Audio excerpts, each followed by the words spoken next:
વડિયા સ્થિત પૂર્વ કેબિનેટ મંત્રી બાવકુ ઉધાડ દ્વારા રજૂઆત। પછાત ગણાતા સૌરાષ્ટ્રમાં ખેત સમૃદ્ધિ લાવવા કલ્પસર એકમાત્ર વિકલ્પ સરકાર કલ્પસરને અમલમાં લાવવા પૂર્વ કેબિનેટ મંત્રી બાવકુ ઉધાડ આવ્યા મેદાનમાં। દિન પ્રતિદિન ભાગતા સૌરાષ્ટ્રને વિકસિત સૌરાષ્ટ્ર બનાવવા માટે આ યોજના ખૂબ જરૂરી।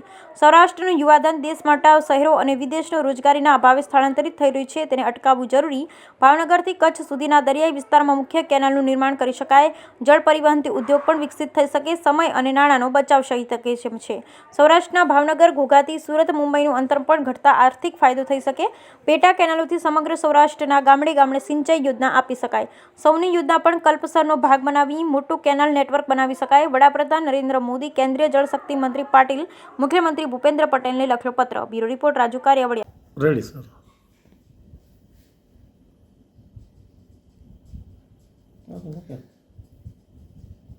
સૌરાષ્ટ્રની જે કલ્પસર યોજના છે એ સૌરાષ્ટ્ર માટે અતિ જરૂરી એટલા માટે છે કે આજે સૌરાષ્ટ્રમાંથી ખૂબ મોટા પ્રમાણમાં માઇગ્રેશન થઈ રહ્યું છે ગામડાઓમાંથી, અને આ માઇગ્રેશન અટકાવવા માટે કલ્પસર યોજના કરવી જરૂરી છે।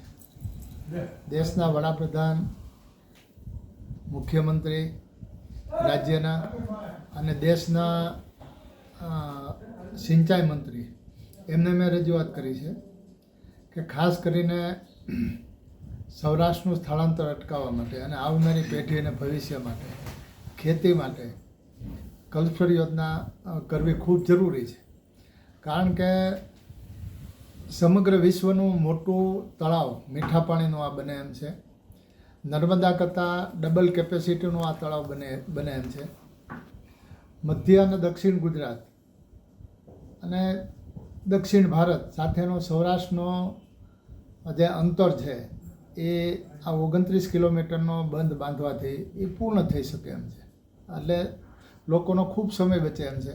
10 લાઇનનો રોડ થાય, એમાં 8 લાઇનનો ઉપયોગ થાય, 2 લાઇન રિઝર્વરીએ, 2470 મેગાવોટ વીજળી ઉત્પન્ન થાય, જેનાથી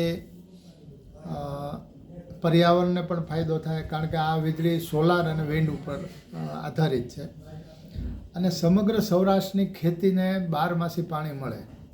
હું એવો વિચાર કરતો હતો કે માનો કે ન કરે ને ઈશ્વર એવું ન થવા દે, પણ માનો કે પરિસ્થિતિ એવી થઈ કે મધ્યપ્રદેશની અંદર વરસાદ જ ન આવે અને નર્મદા ડેમમાં પાણી જ ન આવે અને ખાલી રહે, તો આજે નર્મદા ડેમ આધારિત સમગ્ર ગુજરાત સૌરાષ્ટ્ર છે।